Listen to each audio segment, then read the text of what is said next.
Хожу,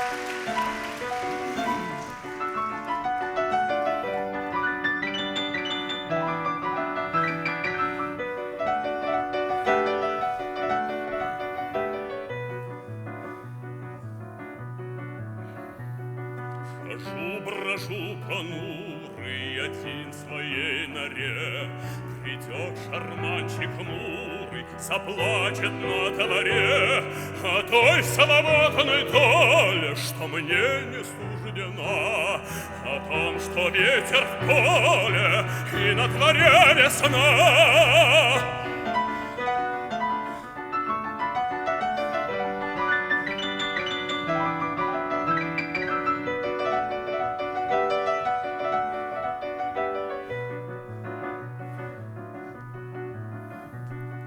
Мне какое дело, брожу один забыт, и свечка догорела, и маятник стучит.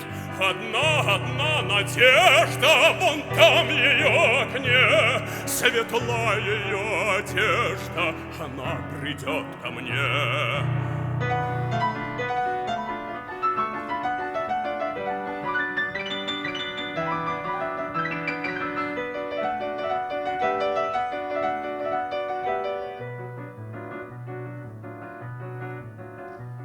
Лицо мое белее, чем белая стена.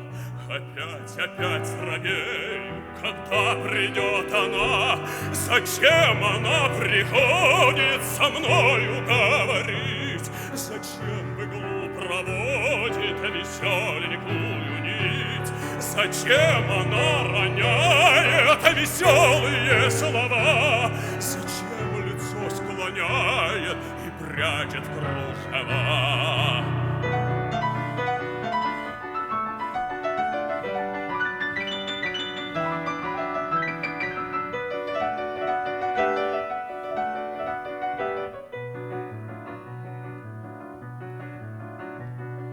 Ведь нечего бояться и нечего терять. Но надо ли сказаться, но можно ли сказать? И что ей молвить нежно, что сердце расцвело, что ветер веет снежный, что в комнате светло.